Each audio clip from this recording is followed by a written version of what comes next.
homesteader's job's never over. Here I am with my all funked up hair, and as you can see, I got 2 rabbits there that are ready to be rehomed. And I really just want to talk about food preparedness for a second, because I'm seeing all these videos from all these YouTube influencers that are just telling people to stockpile and hoard food. Buy buckets filled with food, buy MREs, buy Mountain House, buy all these different kinds of foods, and just stockpile and hoard food.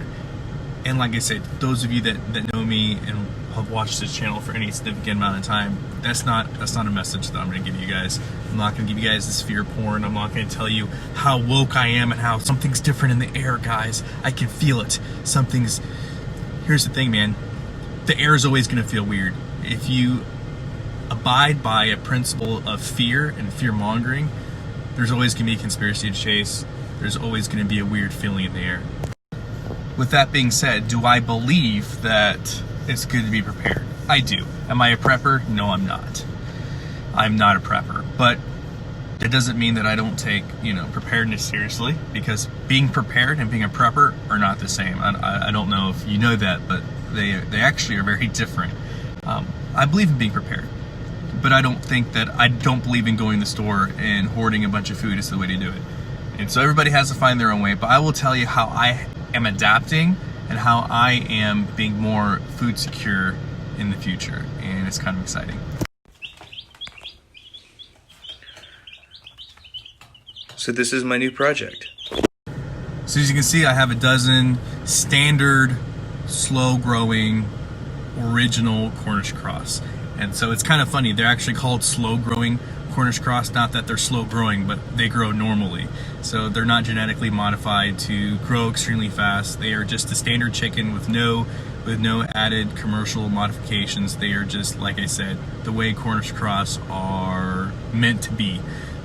So those finally came in, and the interesting backstory on them is I placed an order on them months ago, back before this whole COVID thing, kind of blew up and there were all these lockdowns in place. So pretty much the feed store contacted me and said, hey, by the way, all orders have been placed on hold. We don't know when we're going to get them in, and I kept following up with them, and they kept saying nothing. So at that point, they pretty much told me, the orders have been canceled, or they're only doing contract orders now. Things went as they were, like I said, we saw huge shortages in chicks nationwide. So I didn't think anything of it. As far as I was concerned, the order had been canceled. And then a couple days ago, I get a phone call that says, hey, guess what? Your chickens came in, if you still want them. And I was like, absolutely. So I went and picked up the little guys. And since I have them now, I'm going to do a little project. As you guys know, I have heritage breed chickens, and they range from, and they're all a mixed flock of Merriam, Sussex, Longhorns.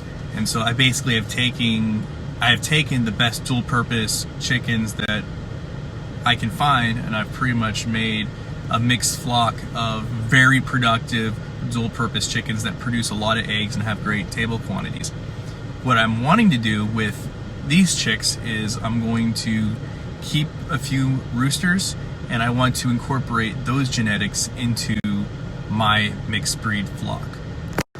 So I can tell you with the Cornish cross, even though they're the standard slow growing Cornish crosses, they still grow really fast. I'm still impressed by how fast they're growing. It's just been a couple of days. And so the idea is I want to take those genetics and I want to put them into my flock. My flock, like I said, is great. They are very hardy. They are homestead ready. They produce a lot of eggs, a lot of big eggs, and they have great table qualities. And so if I can introduce a Cornish cross genetics into my mixed flock, that'll be great. Like I said, I have a very nice homestead ready bird. That's great. They're great foragers, great producers.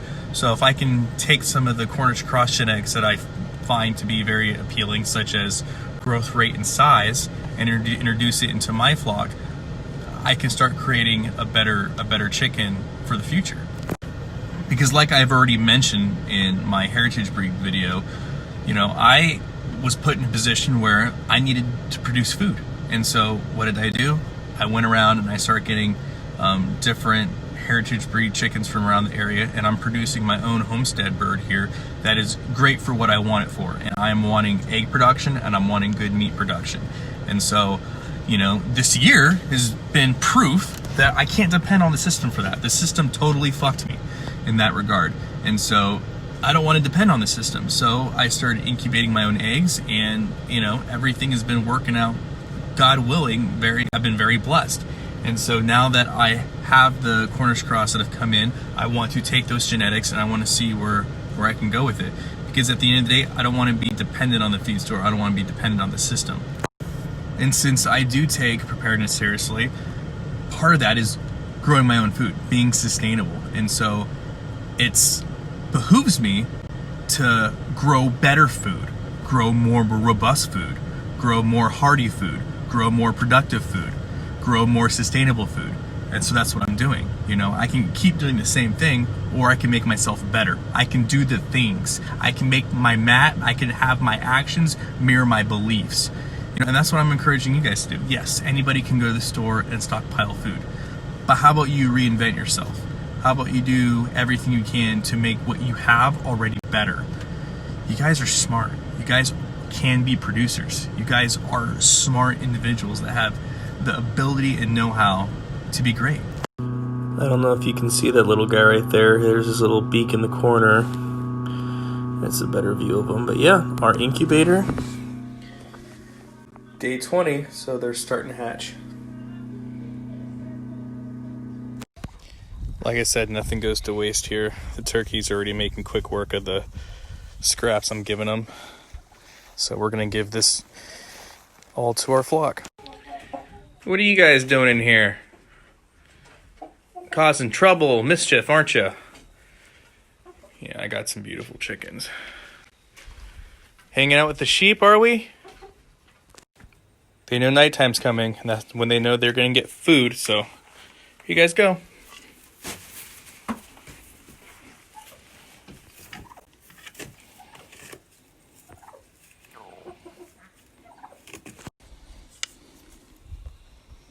That's why I love these birds. They're just super hardy. They forage. So I'm really hoping that by including some of the Cornish cross genes, I can get a bigger, more robust, faster growing, hardy bird. And then they're growing good. So I have big hopes and plans for these guys. And these are the remaining quail I have left. Now they're starting to follow me around because they know I have food. And here are the ducks, not wanting to say hi. They're a little camera shy. We got DJ here that's just grazing in the tractor.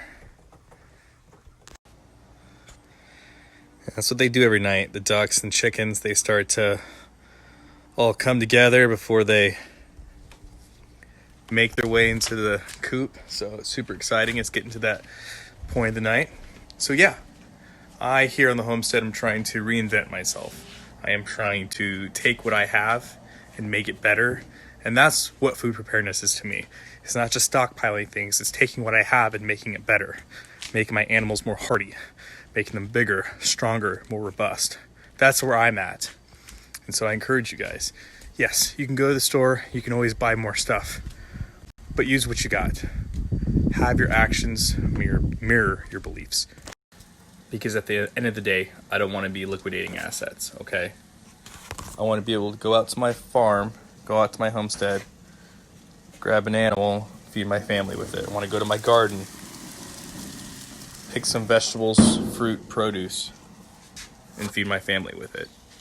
And I can only do that by continually being better, not buying into the fear, not buying into the conspiracies, but actually doing the things. My actions should mirror my beliefs. And if I'm not doing that, and all I'm doing is complaining and pandering to the fear, I'm not being prepared. I'm being a prepper. And at the end of the day, guys, I don't want to be a prepper. I want to be prepared. I hope you guys liked the video. And as always, guys, long live the Republic.